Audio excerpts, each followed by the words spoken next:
Eva, seja bem-vinda, né, em nome da SBPA, Sociedade Brasileira de Psicologia Analítica. Nós estamos muito felizes com a tua presença e querendo muito, né, conhecer, ouvir, né, a tua história e, através de você, um pouco da história e da cultura, né, do povo Panoé.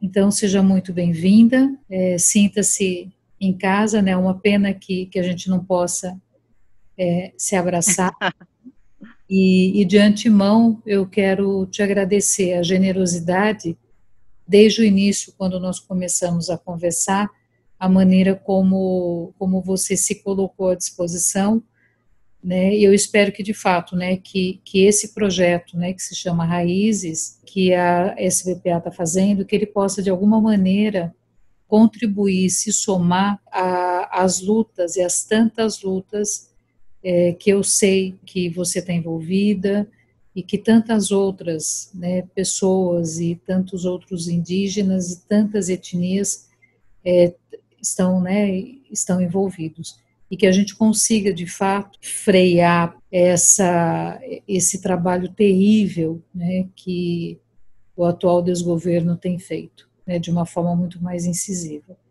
Então, que esse encontro nosso, ele possa ser parte dessa tentativa de fato, né, colocar os valores, né, nos lugares onde ele precisa ficar, né, com a condição humana. Então, seja bem-vinda. Obrigada. Olá, Eva. Sou o Nilson, sou professor da universidade. Tenho ocasionalmente trabalhado com os caritianas e trabalhei por um bom tempo com os seringueiros.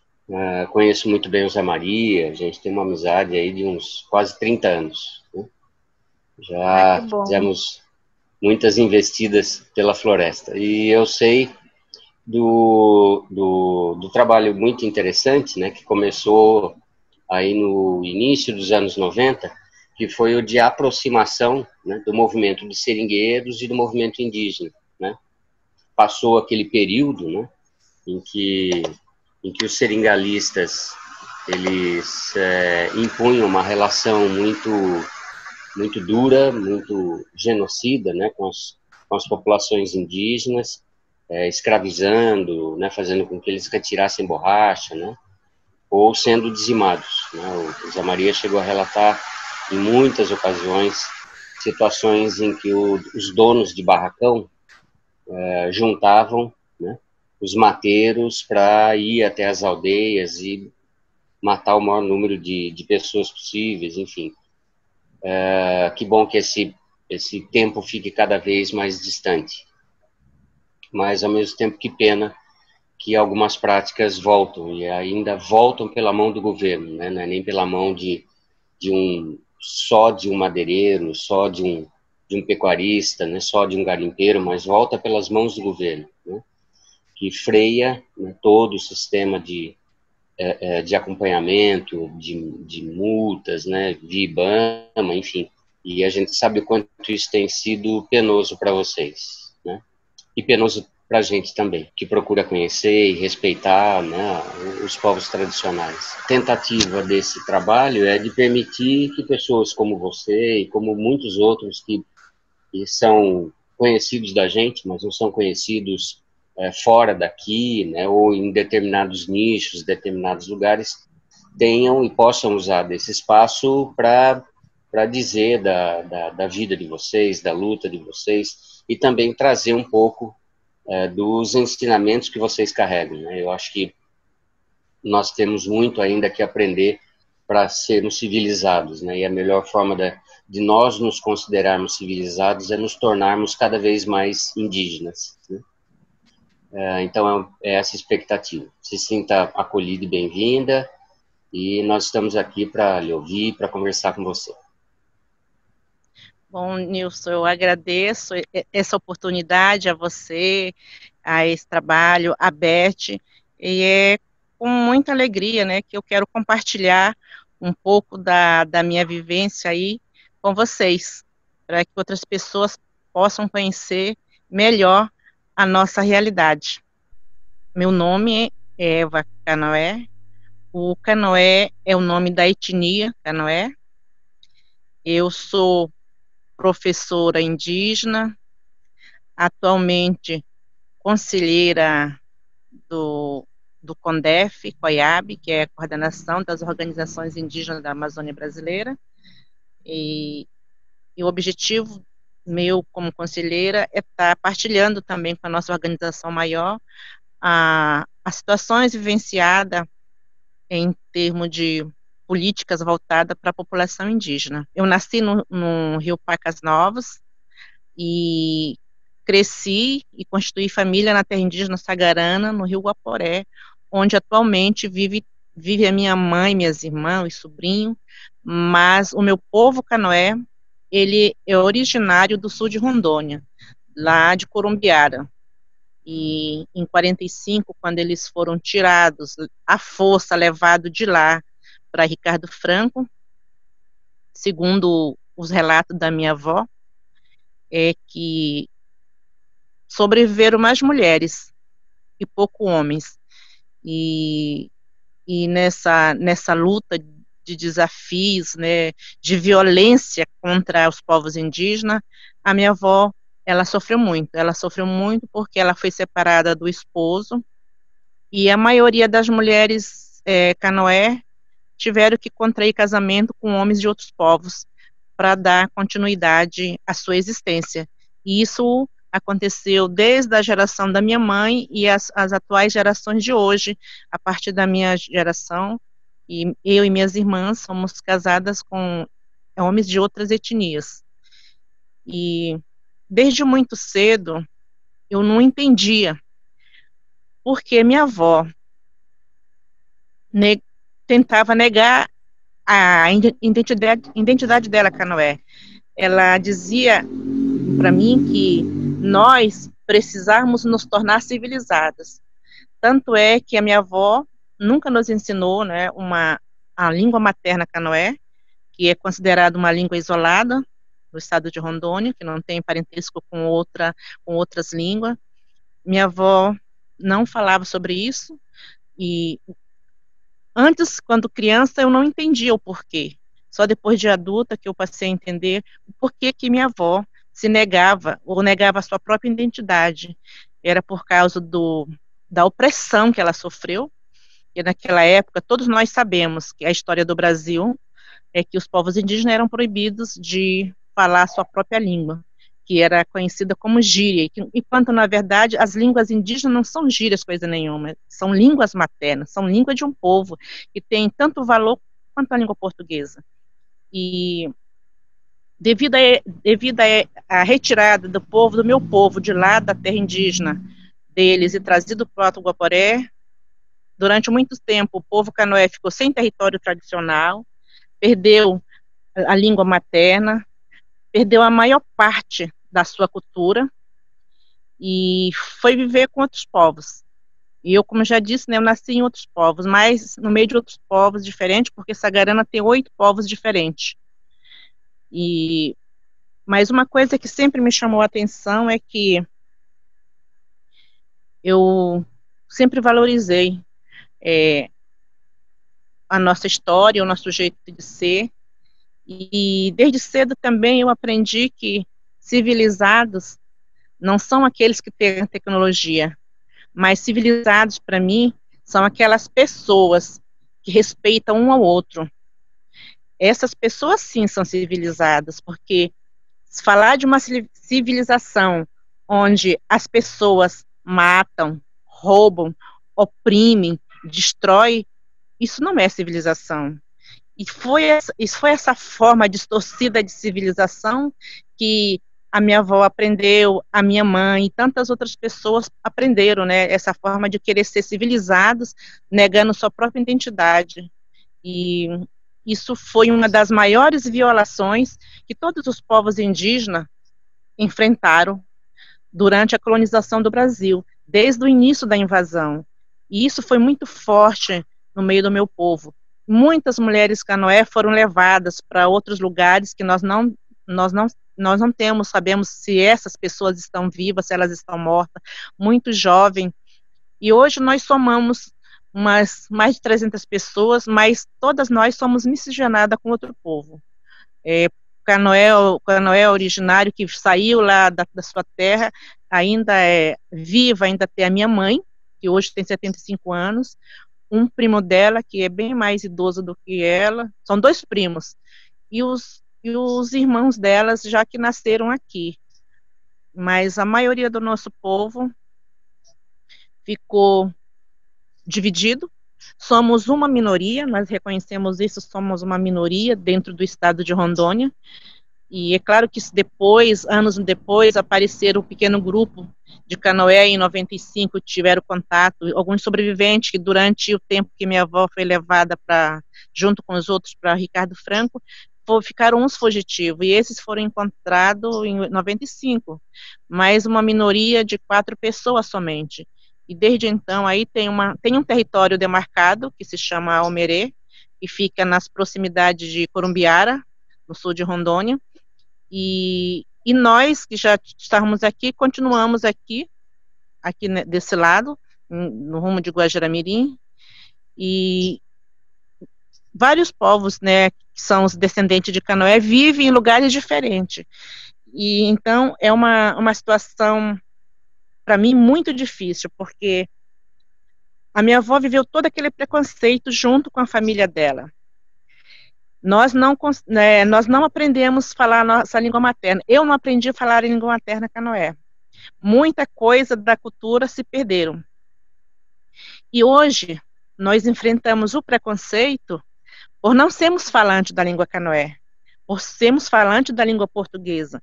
Isso não aconteceu só com o meu povo, aconteceu com tantos outros povos que também não são falantes da sua língua, são falantes da língua portuguesa. Por quê?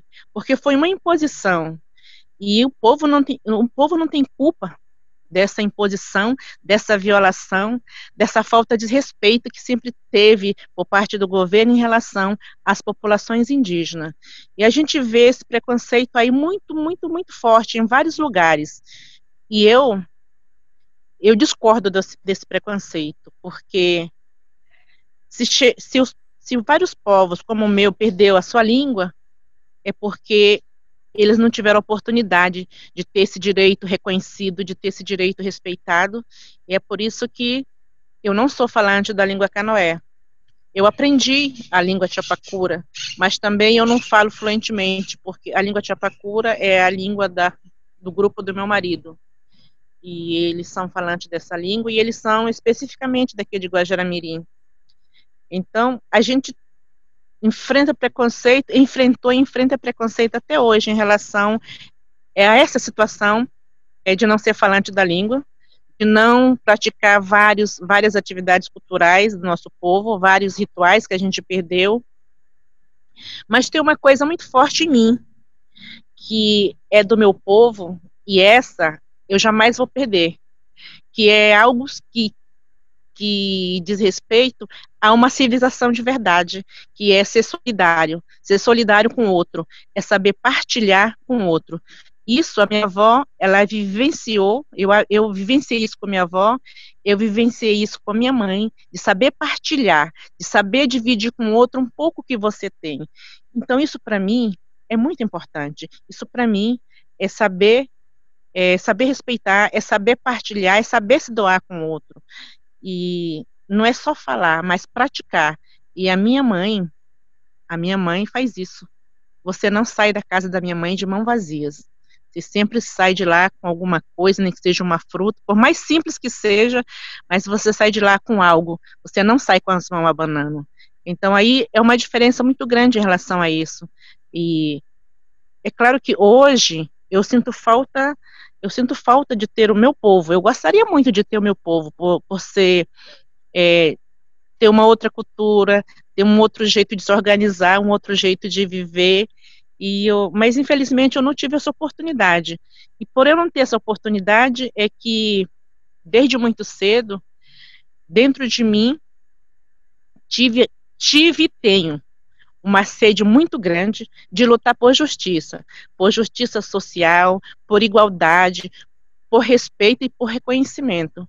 E eu acredito que isso eu tenho feito desde muito tempo, porque aos 17 anos eu comecei a fazer um trabalho voluntário na área de educação lá em Sagarana. E desde lá, então, eu não parei mais. E hoje eu atuo dentro do movimento nacional, dentro do movimento local, partilhando, né, tentando fazer com que também nós, mulheres, tenhamos voz.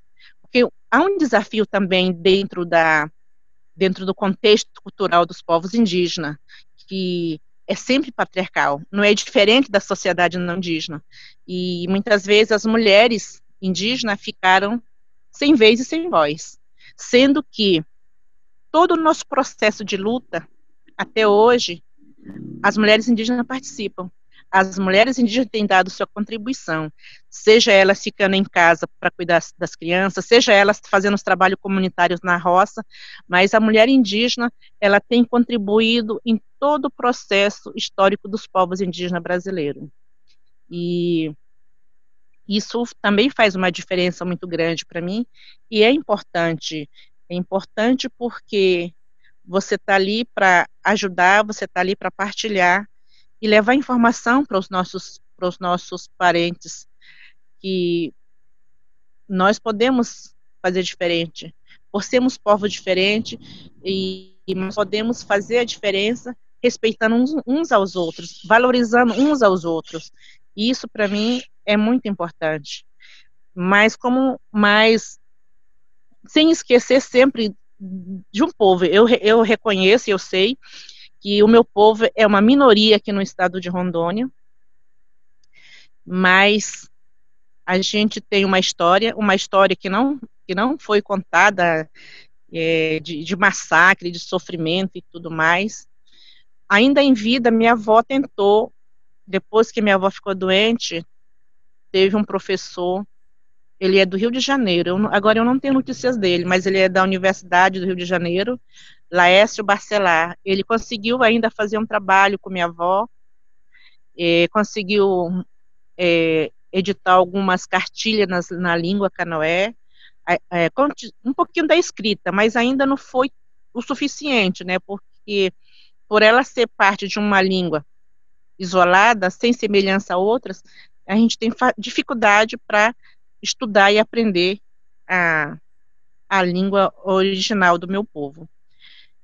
Mas eu me sinto assim muito agradecida pelo fato de eu não tive a oportunidade de conviver com o meu povo, de partilhar com tudo, os cantos, ritos, tudo, mas eu pude fazer isso com outros povos. Eu pude e eu posso participar de danças, de canto com outros povos, onde eu também me sinto bem, porque essas coisas fortalecem a gente. E a gente precisa desse fortalecimento, dessa espiritualidade. Uma outra coisa que também é muito forte em mim é a valorização dos pajé. O meu povo tinha bastante pajé, e os últimos, os que tiveram contato, dois deles morreram, de acordo com minha avó, envenenados após a vinda deles para Ricardo Franco. E minha avó, ela tinha uma espiritualidade muito forte, ela era uma mulher muito resistente, ela sempre disse para mim, as poucas vezes que a gente falava, que nós sempre tivemos um Deus que cuidava de todo o povo, e isso na minha avó era muito forte, né, e ela dizia também que ela colocava a prática dela religiosa, ajudando aqueles que ela podia ajudar. Então, isso também é algo assim que para mim é forte. Hoje, eu vejo que existem muitas pessoas fazendo pesquisas em relação à espiritualidade indígena, à religião indígena, mas, particularmente para mim, tem coisas da nossa religião, da nossa cultura, que ela é tão específica, que ela só diz respeito ao povo.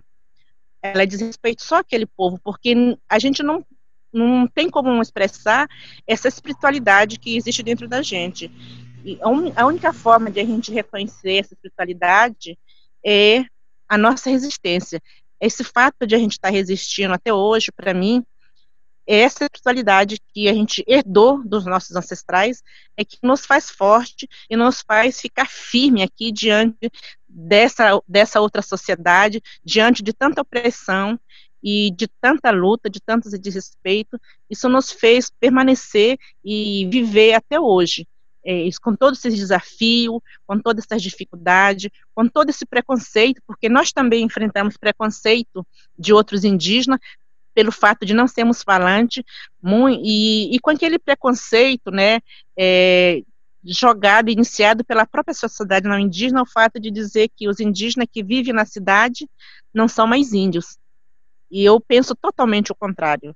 O indígena, ele é indígena em todo, em qualquer lugar. Ele jamais vai perder a sua essência do ser indígena. Ele pode até negar, mas a sua essência está ali, dentro dele, então isso ele não tem como tirar. E uma outra coisa que a gente vê que se tornou um preconceito muito grande em relação a alguns órgãos públicos é a mania das pessoas dizerem que há muitos indígenas desaldeados. Eu também penso ao contrário. Não existe indígena desaldeado. Existem indígenas com seu território roubado, com seus territórios invadidos, mas indígenas desaldeados não existe, porque quando o Brasil foi invadido, quem habitava esse território todo?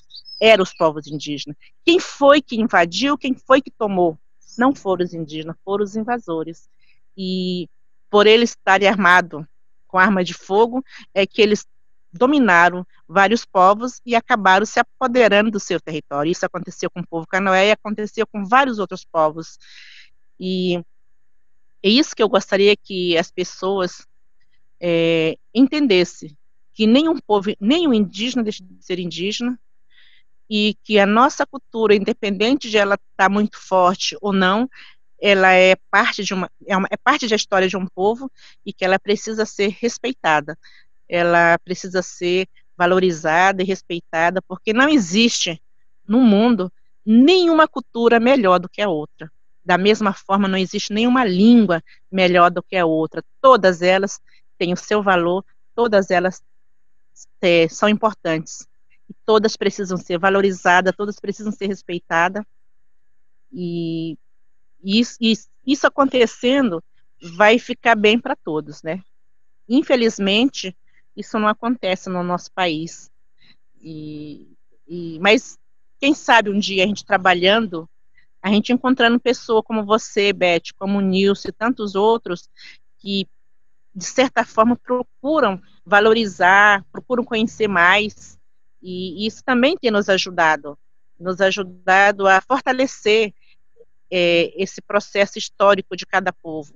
E eu fico muito feliz, apesar de ter visto tanto sofrimento, mas eu me sinto feliz por eu ser parte de um povo que tinha uma linda história, que tinha uma linda cultura, que perdeu, mas eu sou parte desse povo.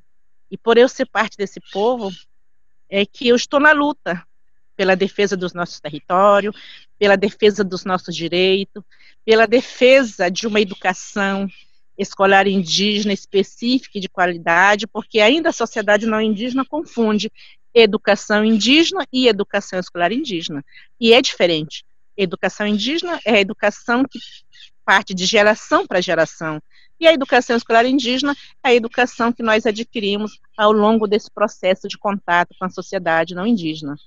E as duas têm seus valores, tanto a educação escolar indígena devido à escrita, quanto a educação indígena, que é todo um processo de como você tem que ir dando continuidade à história do seu povo. E isso eu valorizo muito, eu acredito que tem que ser assim, porque hoje eu vejo também que a educação, seja ela em qualquer sociedade, ela tem que ser uma educação que vai preparar o indivíduo para a vida, e não um o indivíduo para disputa, porque para disputa não é uma educação boa. A educação, quando ela se torna uma forma de disputa entre você e o outro, quem é o melhor, quem faz melhor, ela se torna algo ruim, que ao invés de ajudar, ela acaba prejudicando. E eu vejo também que a educação, ela tem que ser uma educação libertadora, assim como qualquer religião. Eu respeito todas as religiões, mas eu não aceito que uma dessas religiões, que não é indígena, venha se impor dentro do nosso processo histórico, como se fosse a melhor, como se nós não tivéssemos nenhuma religião, porque na verdade nós temos. Cada povo indígena tem sua religião, tem sua espiritualidade, tem sua forma de ritual, tem sua forma de funeral, cada um é um, nenhum povo é igual. Cada um tem suas riquezas, tem suas belezas, e é isso que faz os povos indígenas ser diferente um do outro. É essa quantidade de riqueza cultural, de espiritualidade e de saberes, né, saberes milenar, e que faz parte aí da existência de cada etnia, de cada povo, de cada indivíduo. E eu, como mulher indígena do povo Canoé, eu vejo que, como eu disse, como eu já citei, né, muitas vezes eu sinto a falta de ter o meu povo, como os demais povos, né, juntos, porque temos um território, Omerê, lá em Corumbiara, mas estamos todos em lugares diferentes, nós não temos oportunidade de ficar juntos, porque desde o início foi assim, e cada um ficou em um lugar diferente, fizeram sua vida e tudo mais, mas o fato, mas nós nunca podemos ficar junto como os demais povos, e isso muitas vezes me deixa com algumas indagações sem resposta, e resposta que eu sei que eu não vou ter, porque eu penso, por que os não indígenas, na época do SPI, tirava o povo das suas terras tradicionais e levava para outro lugar que não era tradicional? Por que eles impediam os indígenas de falar sua própria língua? Por que o Estado brasileiro até hoje insiste em igualar os povos indígenas, sendo que somos diferentes, somos iguais e diferentes? Então não podemos ficar só se tornar alguns indígenas virar não indígena, porque a gente nunca vai conseguir. A gente sempre vai ser indígena. Esse dia, essa semana, eu encontrei um senhor daqui de Guajará-Mirim. Ele já é de idade. Aí ele disse para mim,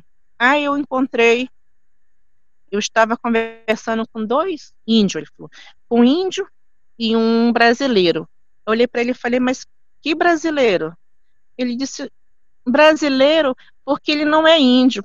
Eu dei uma olhada para ele e me segurei para não brigar com ele, porque ele já era um senhor de idade, mas então, as pessoas, a ignorância delas ainda é tão forte que elas vê o indígena como se os indígenas, ser índio não é ser brasileiro, enquanto na verdade é o contrário. O indígena que está aqui hoje no Brasil é brasileiro, e aquele que veio para cá que não é brasileiro. Então, são coisas assim que ao mesmo tempo dão um pouco de raiva, mas eu acabo elevando essas situações por falta de informação dessas pessoas.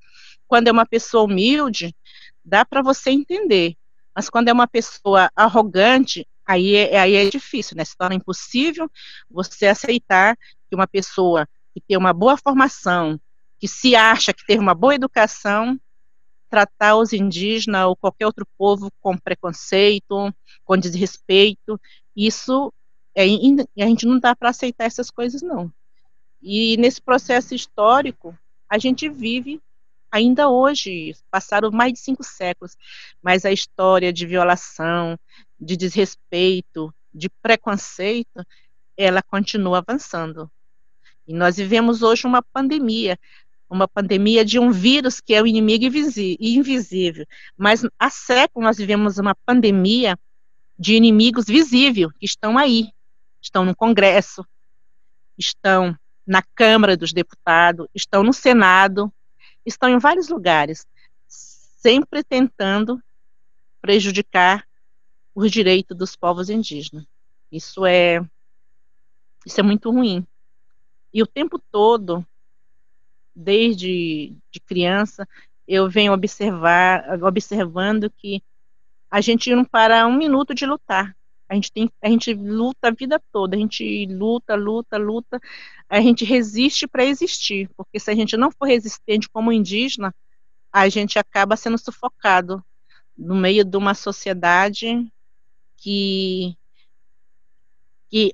apenas alguns detêm o poder e continua maltratando os demais, continua prejudicando os demais, e sendo que podia fazer diferente. O Brasil é um país tão grande, com tantas riquezas, e essas riquezas, elas deviam ser divididas igualmente, mas infelizmente não é assim. E nesse contexto, os que mais sofrem somos nós, os povos indígenas, que enfrentamos esses desafios todos os dias, seja na escola, seja nas universidades, seja nos órgãos públicos, em todos os lugares a gente enfrenta esse desafio pelo fato de sermos indígenas. As pessoas não entendem que ser indígena é ser humano também. Ser indígena, esse é o nome que os portugueses deram quando chegaram ao Brasil, porque cada povo, cada indígena é um indígena, é um canoé, é um uronão, é um pataxó, é um tupari, é um ser humano. E isso as pessoas, infelizmente, até hoje, não conseguem aceitar, não conseguem entender que o indígena é um ser humano como ele. É diferente porque pertence a um povo que tem uma outra história, uma outra cultura, um outro jeito de se organizar, um outro jeito de ver o mundo, mas que é um ser humano, que nasce, cresce e morre. E eu gostaria que um dia as pessoas pudessem conviver com os povos indígenas com mais amizade, e não olhasse os indígenas como uns coitadinhos, porque eu também não aceito. Eu sei que eu pertenço a um povo minoritário, nós somos uma minoria, mas nós não somos coitadinhos. Nós tivemos, sim, o nosso povo sofreu muito massacre durante do contato e depois do contato. A minha avó relatou muitas vezes isso, que uma vez eles eram atacados na madrugada. Uma conversa que eu tive com a minha avó, ela disse que eles estavam na aldeia, era de madrugada, e um dos costumes do nosso povo era tomar banho de madrugada, porque tomar banho de madrugada significa que você vai crescer e que você não vai envelhecer logo. Então, uma coisa da nossa cultura tinha que tomar banho cedinho, de madrugada, lá pelas 5 da manhã, você tinha que estar no igarapé tomando banho, para que as crianças pudessem crescer e não envelhecer logo. E a minha avó me disse que eles estavam, né, ela era ainda criança, eles estavam tomando banho, umas 5 da manhã, o dia estava clareando, todo mundo saindo do banho, quando eles tiveram um ataque. Chegou um povo lá, um pessoal, ela me dizia que era os peruanos. Eu nunca entendi muito, né? Já conversei com algumas pessoas que fazem parte, que já fizeram os estudos, mas eu nunca entendi por que minha avó dizia que eram os peruanos que atacavam. Eu falei, mas o Peru está tão longe para o sul de Rondônia, como? Eu nunca entendi. Até hoje eu não entendi. Eu confesso que eu não entendi, mas ela sempre dizia que eram os peruanos que atacavam o povo dela e matavam muitas mulheres, muitos homens. E nesse dia, a mãe da minha avó foi ferida. Ela foi atingida na perna, mas ela conseguiu fugir e eles conseguiram sobreviver. Mas os demais que não tiveram a mesma sorte foram todos assassinados nesse dia.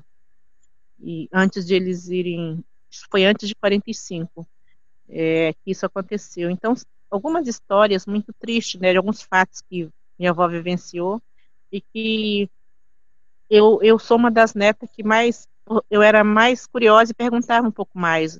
Às vezes ela se aborrecia, ela não queria falar, eu não entendia por quê, mas depois eu entendi que isso trazia lembranças ruins para ela e trazia sofrimento para ela, né? E as poucas coisas que ela me contou foi esse fato que ocorreu, onde eles foram atacados de madrugada.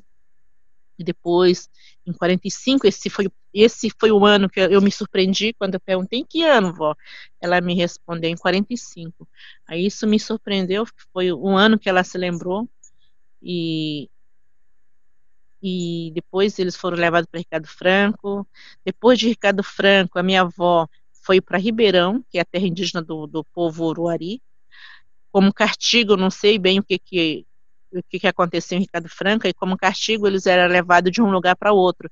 E minha avó, como castigo, ela desobedeceu alguma coisa, que eu não sei o que foi que ela desobedeceu, e daí o chefe da OSPI na época mandou ela para a terra indígena Ribeirão, junto com minha mãe, que já estava grandinha, não tinha ainda uns 7 anos, não, devia ter entre seus 3 para 4 anos, e ela foi para Ribeirão aprender a costurar, para ajudar na costura de roupas para o povo Ari que estavam tendo contato nesse período. Então, ela passou uma temporada aí em Ribeirão. De Ribeirão, ela foi para um seringal. Eu não sei qual é o seringal. E lá no seringal, ela passou outra temporada. Depois, ela voltou para o Rio Pacas Novas, onde ela viveu muitos anos. E depois da separação que ela teve, né? Aí ela passou a viver mais tempo em Guajará-Mirim, e depois ela passou uma temporada em Guajará-Mirim e encontrou um novo companheiro, e ela voltou para os Seringais. E nos Seringais ela viveu mais de 20 anos, e depois ela separou novamente, e ela veio para Guajará, foi quando ela ficou doente. Ela morreu de um câncer, e ela estava com câncer e ela escondeu. Ela não queria falar e conviveu com a doença durante muitos anos. Depois a doença foi avançando, e quando a gente descobriu, a gente encontrava ela poucas vezes quando eu vinha na cidade, e uma dessas vezes eu descobri, a minha mãe falou que minha avó tinha uma doença desconhecida, ela estava preocupada, mas minha avó negava, não queria falar sobre essa doença, e nós temos um amigo médico que trabalha com nós há mais de 30 anos. Eu falei com ele, falei, ó, Gil, eu vim te fazer um pedido. Eu sei que minha avó gosta muito de conversar com você. Tenta descobrir. Minha avó está doente, eu não sei o que ela tem, mas é uma doença grave. Você tenta descobrir e faz encaminhamento para ela. E foi isso que aconteceu. Ele conseguiu convencer minha avó, fez um encaminhamento e foi feito os exames, e aí ela tinha um câncer já bem avançado. E foi o câncer que tirou a vida da minha avó. Aí já no finalzinho, quando ela estava muito doente, ela queria falar mais sobre o povo, mas aí já era tarde, já não dava mais. É porque nós estávamos em lugares diferentes, cada um estava indo para um lugar diferente. Então isso é um pouco do que eu tenho para falar da minha avó, do meu povo, e são essa forma de resistência que nós tivemos, né, e seguir até hoje. Então eu sou de uma geração de mulheres que tiveram que lutar para sobreviver. Isso para mim é empoderamento. Hoje se fala muito do empoderamento das mulheres indígenas, da mulher como um todo, mas eu vejo que o empoderamento das mulheres indígenas começou há muito tempos atrás, com essa resistência dessas mulheres que lutaram para sobreviver, para criar seus filhos e para continuar vivendo logo depois do contato, que foi um dos piores momentos de muitas mulheres, foi o contato com a sociedade não indígena, a forma violenta dos contatos que em nenhum livro, né, é registrado até hoje. E ainda assim tem algumas pessoas que chegam e falam: eu sou indígena, eu sou bisneto, a minha avó foi pega no laço. Eu, sinceramente, quando eu ouço isso, eu sinto um mal-estar tão grande, porque se uma indígena foi pega no laço, isso significa que elas eram tratadas como animais e não como ser humano. E porque era dessa forma que a gente era visto, e ainda até hoje, para muitos, ser indígena não é ser humano, é ser qualquer outra coisa menos ser humano, ao contrário do que eu penso, né? Nós somos muitos seres humanos, porque durante séculos nosso povo conviveu com a natureza, conviveu com a Amazônia, sem destruir, sem matar, e convivia em harmonia. E depois do contato, o que aconteceu? Foi destruição, destruição, destruição, destruição, destruição, destruição até hoje. E hoje, tanto nós, povos indígenas, quanto não indígenas, estamos pagando o mesmo preço. Estamos enfrentando uma mudança climática insuportável. Antes tinha friagem, já não tem mais. Os rios poluídos, os peixes desaparecendo. Tudo isso faz parte de uma civilização predatória que veio para exterminar, e está aí, exterminando. E essa é a civilização que, desde o início, impuseram aos povos indígenas. Essa é a civilização que veio para nos ensinar a sermos civilizados para matar, para roubar, para destruir e para desrespeitar o outro. E não é essa civilização que a gente quer. A gente quer uma civilização, eu quero uma civilização onde as pessoas possam viver com justiça social, cada um tendo seu emprego, tendo sua moradia e podendo viver com dignidade. E não é isso que nós vivemos hoje, nem para os povos indígenas e nem para a sociedade não indígena, para a sociedade minoritária. Estou me referindo à sociedade minoritária, que aí estão também à mercê de muita coisa, à mercê de tanto sofrimento, à falta de tudo, principalmente agora, nessa época da pandemia, que essa pandemia ela veio aí para mexer com todo mundo, com todos ser humano, indígena ou não indígena, e é uma situação bem difícil, bem desafiadora, que realmente ela veio para prejudicar. E isso veio muito forte dentro das comunidades indígenas, esse sofrimento todo, esse tempo de isolamento e de tudo mais. Isso também serve para a gente refletir que nenhum de nós vivemos isolados uns dos outros. Todos nós precisamos um do outro. E que nós temos que pensar que nenhum ser humano vive sem a nossa Amazônia, nenhum ser humano também vive sem terra, que todos nós precisamos uns dos outros. E eu disse também para você antes de que eu tenho uma poesia, na verdade, ela é curtinha, mas eu fiz essa poesia em homenagem ao meu povo. Eu ouvindo alguns relatos da minha avó, de outras pessoas que também pertencem ao povo Canoé, a história de um povo que era um povo numeroso, um povo que tinha sua organização cultural muito bonita, e era um povo organizado, com seu jeito de ser, diferente um do outro.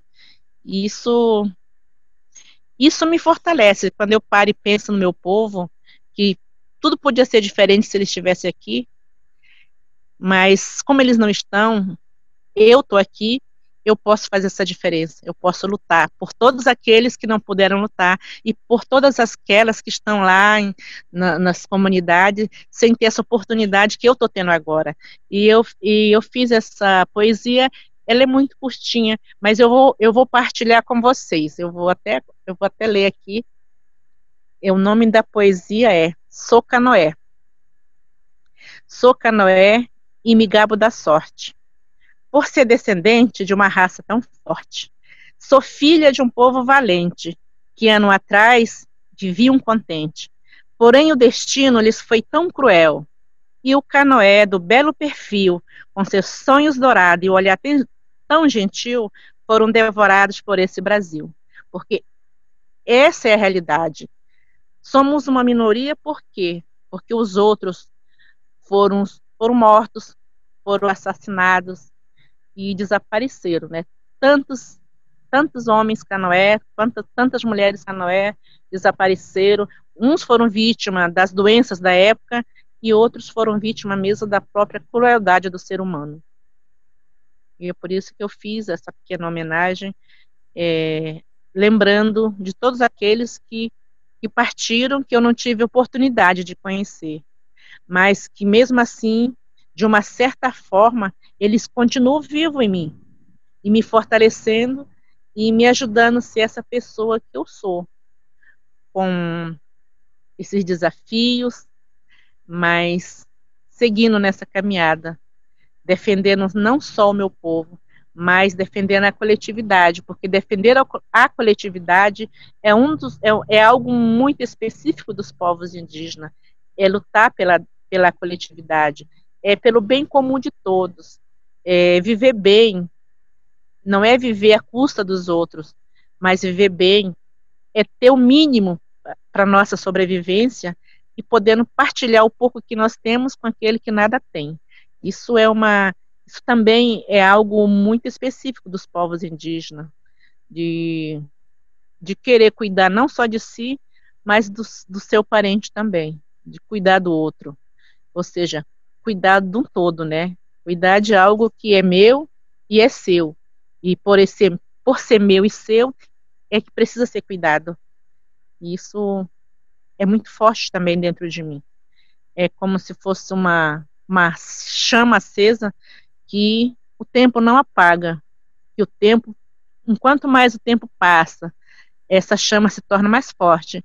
E diante das dificuldades que nós vivenciamos hoje, diante de uma política que desrespeita os povos indígenas do modo geral, essa chama dentro de mim, ela clama cada vez mais por justiça social, por igualdade, por respeito à vida dos povos indígenas ou de outro que não seja indígena, e que, como seres humanos, nós temos direitos, nós temos deveres e nós temos que cumprir, porque o meu direito termina quando começa o seu, e o seu começa quando termina o meu, e assim vice-versa, né? Então, o nosso direito começa sempre. Infelizmente, muitos não pensam e não vê dessa forma, acham que só tem direitos, e deve sair atropelando o direito do outro, se sente superior ao outro, e sai prejudicando, e sai desrespeitando o seu semelhante. Então, são essas diferenças que nos faz com que a gente pensa, com que eu penso de que é preciso lutar por dias melhores, lutar porque a gente tem filhos, netos, vamos ter bisnetos, para que eles conheçam um pouco da nossa história, para que eles possam viver melhor do que nós. E viver melhor não é eles terem muitos bens material, não. Mas eles viver melhor do que nós, eles terem um território livre das invasões, ele ter o cantinho para que eles possam continuar plantando, colhendo, brincando, se divertindo. E é por isso que eu sigo nessa luta, nessa caminhada de resistência em defesa de algo que é muito importante para nós, que são os nossos territórios. Porque sem terra é impossível sobreviver. E há muitos povos indígenas sem seus territórios, vivendo na cidade de forma até desumana, porque viver em extrema pobreza não é humano para nenhum ser humano. E a gente vivencia isso. Há povos que estão aí nas periferias da cidade, assim como há não indígena também, vivendo essa situação de extrema pobreza, desumanamente vivendo por viver, porque não tem um mínimo para garantir a sua sobrevivência. ouvindo você falar, né? É uma trajetória ao mesmo tempo solitária, mas cheio de muita gente em volta. Você acredita que, pelo fato de você atuar no movimento indígena, ou seja, de alguma forma contribuir para que outras etnias consigam ter o seu território, a sua dignidade, é aí que reside a tua esperança, ou vem dos sonhos que você tem à noite, com a sua avó, com uma noite estrelada, com uma aldeia no meio da floresta? De onde vem? Na verdade, eu acredito assim, eu penso que eu sempre digo para meus filhos e para o meu esposo também, que mesmo tendo a maior parte do meu povo, da minha família extinta, poucos sobreviventes, e o sobrevivente miscigenado, eu me sinto uma vitoriosa por ter oportunidade de vivenciar com outros povos, principalmente com o povo dele, onde eu fui acolhida como membro de um deles, né, mas para valorizar o meu povo, eu sempre fiz questão de usar o sobrenome do meu povo, que é o Canoé, e ele é Oromon, e isso me ajudou. E essa esperança que eu tenho dentro de mim, que o amanhã vai ser melhor do que hoje, é por fazer parte desse contexto de um movimento indígena, onde eu encontro mulheres e homens que tenham o mesmo sonho que eu, que tenham o mesmo objetivo, que mesmo com todo esse obstáculo, com todo esse desgoverno, essas pessoas não desanimam, mesmo sendo perseguida, caluniada, muitas vezes ameaçada, essas pessoas aí, essas lideranças, homens e mulheres, eles continuam ali firmes, dando apoio uns aos outros e fazendo com que a gente se fortaleça, que a gente tenha uma aliança. E essa aliança com esse outro povo é que me faz sonhar, que me faz acreditar que é possível um Brasil diferente. É possível um país onde as pessoas possam viver com mais dignidade. E a gente fala muito disso, desse contexto que faz parte do nosso contexto histórico, mas eu também não posso esquecer de pessoas como você, como a Beth, como outros aliados que nós temos, que fazem parte de diversos contextos diferentes, mas que estão ali e que também sonham com um Brasil mais digno, com um Brasil mais justo e respeitam uns aos outros, ou seja, que sabe respeitar o seu semelhante, que nos vê, nós indígenas, como seu semelhante, porque tem muitas pessoas que não vê assim, eles acham que nós, ser indígena é ser não sei nem o quê, mas, e já tem pessoas como você e a Beth e outros, que têm essa visão de humanidade mesmo, e isso para mim é ser civilizado. Ser civilizado é você saber respeitar o outro, é você conhecer o valor, reconhecer o valor do outro. Então, essas pessoas para mim, elas são civilizadas de verdade, porque são pessoas que conquistam seu espaço, sem pisar no outro, sem tramóia, sem derrubar o seu próximo. Então, essas pessoas, sim, elas merecem, sim, o título mesmo de civilizados ou civilizados. Mas aqueles que estão ali trapaceando, roubando o que é do outro, matando para se dar bem, se dar bem à custa dos outros, essa pessoa aí, ela nem pode ser considerada como os animais, porque até os animais têm a sua civilização. Até os animais ajudam uns aos outros. Então, mas eu tenho certeza de que essa minha esperança, de que a gente deixa sempre uma semente. Eu tenho uma frase que eu falo assim, que o sofrimento do meu povo, a quase extinção do meu povo, ela acendeu em mim, desde menina, uma chama tão forte, mas essa chama é tão forte dentro de mim, que eu sinto aquela vontade de lutar por justiça, por igualdade. E essa chama dentro de mim, ela é tão forte que nem mesmo a morte apagará. Por que que a morte não vai apagar? Porque além de mim, outras pessoas virão. Pode ser por parte dos meus filhos, dos netos, de algum parente, mas essa chama vai continuar, essa vontade de lutar por justiça vai continuar, essa vontade de defender os direitos humanos vai continuar, de defender a vida vai continuar, mesmo depois que morrer, porque muitas perdemos muitas lideranças. Os mandantes acham que matando nossas lideranças, eles vão fazer nos calar. Ao contrário, tem um sofrimento pela perda, mas a nossa resistência só aumenta. Só aumenta porque os nossos ideais não morrem.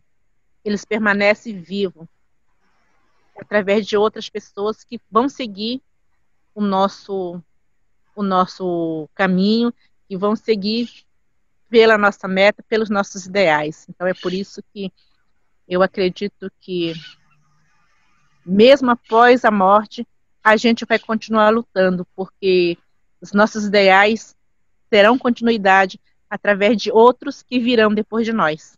Eva, fui ficando, né, muito emocionada durante a tua fala, né, por N razões, né, e uma das coisas, né, eu fico pensando, quando você falou da casa, né, da tua avó, da tua mãe, enfim, que ninguém sai, ninguém entra e sai com a mão abanando, né, isso me rememorou muito a minha família de origem, né, sim. né, que nunca, né, era uma casa em que as pessoas chegando a qualquer momento, qualquer um chegava e sentava e comia, enfim, e dividia-se o que tinha e ninguém saía de mão abanando, né, então, o quanto, né, que talvez nós não somos tão poucos assim, né, é uma identidade que mesmo não sendo, né, mesmo eu sendo um não indígena, o quanto, né, nós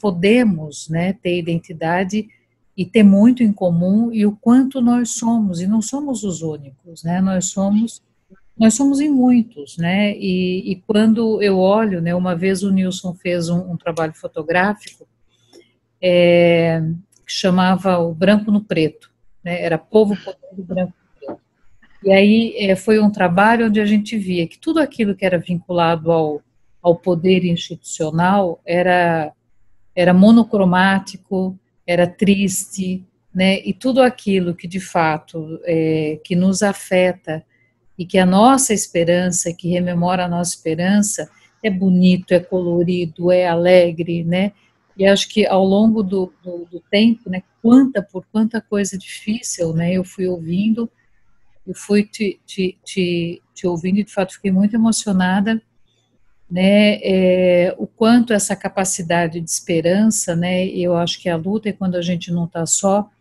a gente de fato consegue, acima de tudo, que a esperança ela gera felicidade, e essa felicidade gera esperança e a gente segue, né, e uma das coisas que você falou, e eu queria te ouvir um pouquinho, se você puder falar um pouco mais. Você falou assim que das pesquisas, né, que o não indígena ele tem chego muito fazendo pesquisa, querendo saber isso, querendo saber aquilo, tal.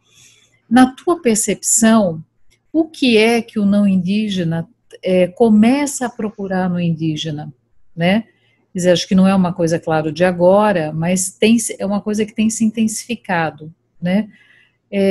O que se perdeu? O que você acha que se perdeu e que se procura hoje? Eu penso que eles estejam procurando algo que nem ele mesmo consegue, nem ele mesmo sabe muitas vezes, porque eu, sinceramente, eu respeito o trabalho dos antropólogos, mas eu não gosto de antropologia muito de antropólogos, não.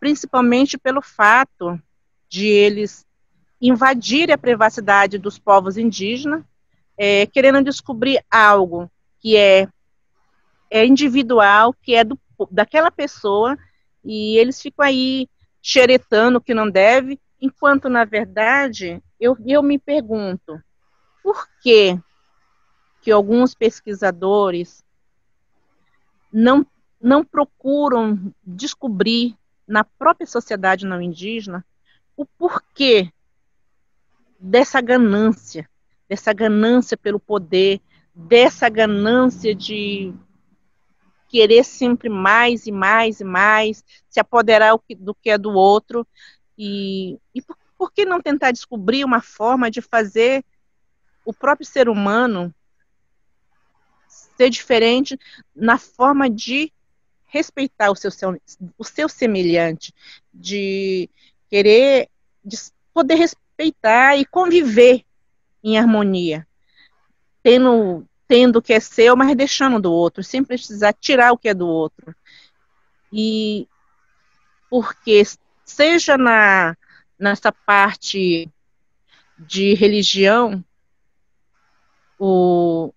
quem está fazendo a pesquisa nunca vai ficar contente, porque, na verdade, uma coisa é certa: o sábio, ele sabe tudo o que diz, mas ele nunca diz tudo o que sabe.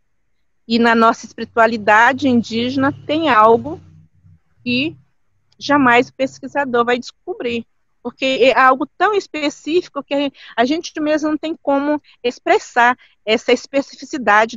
Eu mesmo tem coisas em mim que eu fico pensando. Eu já acompanhei algumas pesquisas, alguns trabalhos, algumas coisas assim, eu ficava pensando, mas tá querendo o quê? Vai querer arrancar o nosso cérebro, como fala a minha neta, tá querendo arrancar nosso cérebro, será?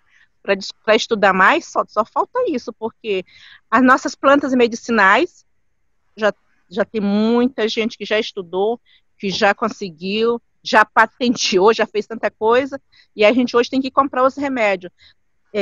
Na parte culinária também, na parte da espiritualidade, tem muitos pesquisadores, mas que ainda não descobriram realmente a essência da resistência dessa espiritualidade em alguns povos, porque você pode ver o povo Guarani. Eu estou citando o Guarani por quê? Porque eu esqueci de mencionar uma coisa. Eu sou Canoé pela minha mãe. A minha mãe, ela é Canoé, ela é Canoé originária, mas o meu pai, que não era de Rondônia, e sim ele veio do lado do Mato Grosso, a minha avó, a mãe dele, ela era Guarani. E eu tenho um carinho muito grande pelos Guarani. É um povo que admiro muito, é um povo resistente, que em situações, muitos Guarani hoje vivem na beira da estrada, né, debaixo de lonas, em uma vida miserável, sendo que no passado eles tinham seus territórios, e hoje eles se tornaram estrangeiros em seu próprio território. Então, em relação a isso, eu penso que em essas pesquisas, eu penso que os pesquisadores estão pesquisando tanto sobre a questão indígena que eles querem descobrir algo que possa fazer com que eles mesmos depois consigam nos dominar de uma certa forma. Mas isso vai ser bem difícil, porque as pesquisas vão continuar. Assim, eu não sou contra a pesquisa que vai servir para ajudar uma diversidade de pessoas, mas tem algumas pesquisas que foram feitas por um só, e a pesquisa foi feita, acabou e tudo mais, e ninguém teve nenhum retorno, nenhuma coisa, nenhum trabalho de retorno, nada de volta, e isso acabou não ajudando muito, né, o povo dessa forma de pesquisar. Hoje mesmo, né, eu estava refletindo uma questão quando você falou. Eu tive um contato, eu não lembro mais nem agora o nome uma pessoa me entrou em contato comigo faz uns 15 dias. Uma pessoa entrou em contato comigo dizendo que está fazendo um trabalho. Um trabalho sobre alguma coisa relacionada ao Covid. E aí ela conseguiu meu contato através de uma outra colega. E Aí ela entrou em contato, ela falou comigo o que que era, eu dei algumas informações,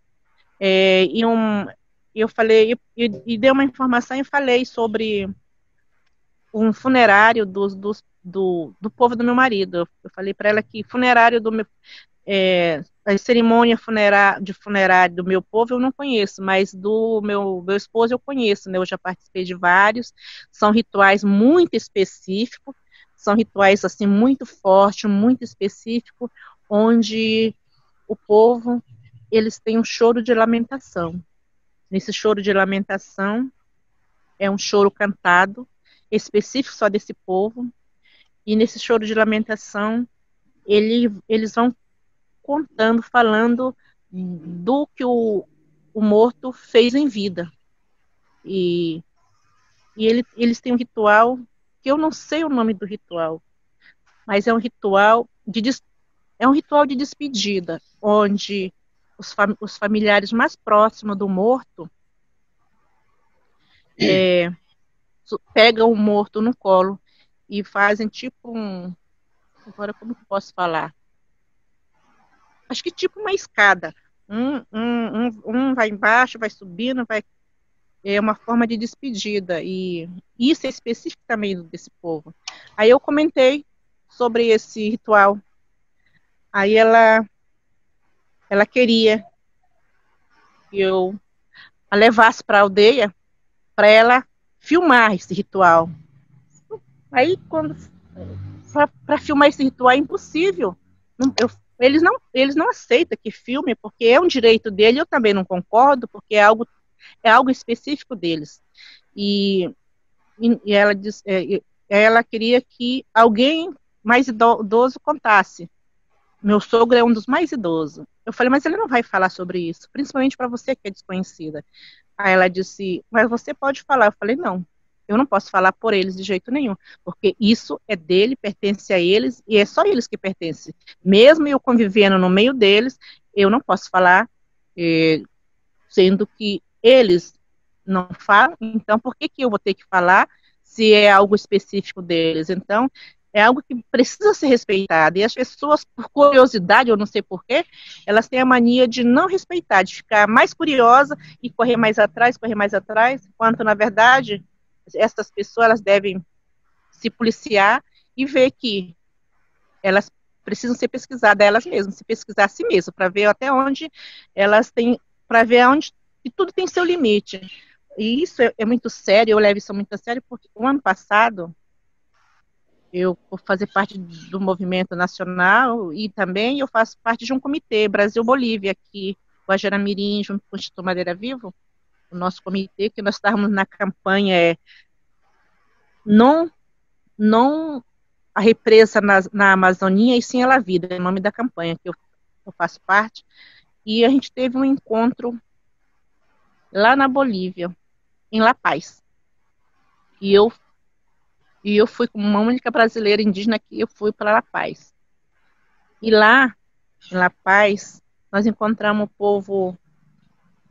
um povo indígena de lá, deixa eu ver, o povo, agora me fugiu o nome do povo, e eles fizeram um ritual muito bonito, um ritual mesmo muito bonito, e eu estava lá, eu senti assim, algo tão forte dele, e eu vi todos os não indígenas que estavam lá naquele momento, filmando, fotografando, mas eu, como indígena, eu não tive a coragem de fotografar e nem filmar, porque eu pensei, é algo tão específico deles, que eu não tenho esse direito. E foi um ritual assim que me marcou muito.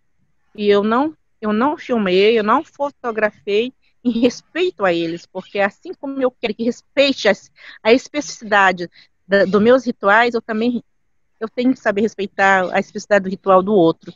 Mas eu sei que foi um ritual muito forte, muito bonito, que me marcou muito. A do povo Aimara.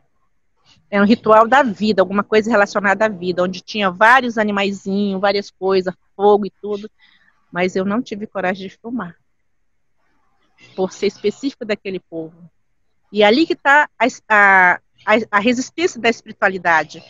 E aí isso me chamou a atenção, Eu vejo que alguns pesquisadores no Brasil, eles querem aprofundar. Talvez só faltam querer o nosso cérebro agora para poder fazer algumas pesquisas. E é isso. Eu queria só dizer para você, Eva, que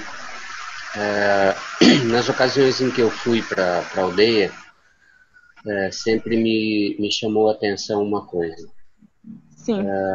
Bom, normalmente eu não vou pesquisar nada, não vou perguntar nada. Normalmente eu vou para trabalhar nas escolas, né? Conversar com os professores, ver se a gente pode melhorar alguma coisa, né? Enfim, atender melhor as escolas que tem nas aldeias. Mas sempre uma coisa me chamou muito a atenção, né? O quanto em cada ida para alguma aldeia eu volto com a mochila cheia de coisas que eu aprendi, né? Minha mochila sempre vem muito cheia, muito pesada, com tanta coisa que é possível aprender na aldeia, né? E sempre me chamou a atenção uma coisa, né? Historicamente vocês são, como você mesmo disse, vocês são roubados, né? Roubam a dignidade, roubam os filhos, roubam os ancestrais, roubam os pajés, né? Roubam e matam, né? E nós, os brancos, roubam e matam, né? E é impressionante que em todas as aldeias, apesar de vocês serem o tempo todo roubados, de serem o tempo todo reduzidos, né? O quanto de generosidade a gente encontra. O quanto é possível ganhar um canto, ganhar um objeto, ganhar uma conversa, ganhar um sorriso, né? O quanto isso é muito, muito vivo e muito rico. Eu sempre acho que assim, quando a gente tem a oportunidade, né, de fazer algum trabalho com as etnias aqui de Rondônia, que são, parece que 54 etnias, eu não sei se você sabe quantas são, mas parece que são em torno disso, o quanto cada uma delas, apesar de serem tão violentadas e tão roubadas, o quanto elas ainda têm muito a dar, muito a oferecer para a gente. Isso isso é muito, muito vivo em cada uma dessas idas para as aldeias, né? O quanto de generosidade e de riqueza que a gente vê, né? Eu me lembrei até eu me lembro não sei se foi Eduardo Galeano que falou isso, que ele encontrou assim, uma pessoa que era tão pobre, tão pobre, tão pobre, que a única coisa que ela tinha era muito dinheiro. E aí a gente vê o quanto os grupos que ainda permanecem no meio da floresta, cuidando da floresta, cuidando de si mesmo, o quanto elas ainda têm a oferecer e a cuidar até mesmo da gente, né? Eu acho que se alguém está se perdendo nesse tempo, somos nós, né? Eu acho que a cada dia de resistência de cada uma das etnias, eu acho que cada uma delas se reencontra, né? Apesar de tanta violência, o quanto ainda em cada uma das aldeias é possível encontrar amorosidade, encontrar paz. Isso é muito, muito marcante. E eu sempre me senti gratificado por poder experimentar isso. Algo que eu não sei se na cidade a gente encontra com frequência. Então, fique com esse agradecimento. Então, Nilson, quando você faz parte de um grupo, de um trabalho, como você, professor de universidade, que você vai às comunidades indígenas, à aldeia, para contribuir, é bem diferente daquelas pessoas que mal conhecem a gente e querem pesquisar. E eu me refiro muito a essas pessoas que não conhecem, nunca pisou numa terra indígena e quando vão já querem pesquisar. Então isso é bem diferente do seu trabalho, do trabalho da Beth, do trabalho de outros professores que eu conheço, com pessoas que fazem um trabalho por todos, eu sempre será bem-vindo. Mas para as pessoas que só querem ali fazer um trabalho e depois desaparecer, porque eu conheço pessoas que já fizeram isso. Isso daí e principalmente quando falam, distorcem o que foi informado pelo indígena. Eu já briguei com um pesquisador, acho que vindo de São Paulo, que escreveu na sua tese algo que não tinha nada a ver com a nossa realidade. E quer dizer, não era nem sobre o meu povo, era sobre o povo do meu marido. Mas por eu ter crescido no meio deles e conhecer aquela realidade, na hora que eu li lá o relatório, eu já mostrei para ele, e ele já questionou e falou com o pai dele, que é o meu sogro mais velho, e já dizendo, não, isso daqui você tem que mudar, porque isso daqui não é verdade. Então era uma frase desrespeitosa em relação às mulheres indígenas. Então isso para mim foi demais. Mas eu volto a repetir que trabalho como o seu, como da Beth e de outros, que é um trabalho por diversos grupos que estão ali contribuindo, que estão ajudando, que estão para somar, é bem diferente e vale a pena, e pessoas como vocês estão de parabéns por tirarem saírem do seu conforto e ir para a aldeia. É claro que tem umas pessoas que nem você gosta de estar na aldeia, mas tem outras que não gostam do Carapanã, que não gostam disso e daquilo, aí sofre um pouquinho. Mas pessoas que realmente fazem um trabalho bom, um trabalho que vai ser favorável a todos, devem continuar e estão de parabéns. E agora, aquelas pessoas que só vêm para fazer uma pesquisa e depois desaparece, que nem um político a cada 4 anos, aí não dá, né? E eu quero finalizar dizendo o seguinte, eu costumo dizer isso, e eu estava no encontro e falei isso aí, que nós, povos indígenas, nós estamos perseguidos, humilhados, reduzidos sim, vencidos nunca. E eu disse essa frase no encontro que eu tinha me esquecido. E logo quando saiu aquele processo do ano passado sobre a PEC, já não lembro mais nem a PEC, que eu já fez 1 ano isso, né? Eu estava muito triste pensando, puxa, e agora? Estava tão triste. Aí eu escrevi pro Dom Roque, falando da minha preocupação, da minha tristeza, do meu desânimo. Aí ele me respondeu, ele só disse o seguinte: Eva, lembre-se, sofridos, humilhados, perseguidos sim, vencidos nunca. Quando ele escreveu aquilo, eu me toquei, essa frase é minha, vencidos nunca, e voltei a ter energia de novo, porque realmente, perseguidos, humilhados, sofridos, caluniados, mas vencidos nunca. E nós estamos juntos nessa caminhada, ninguém solta a mão de ninguém. Eu conto com vocês e vocês contam comigo. E assim nós vamos somando, ajudando uns aos outros.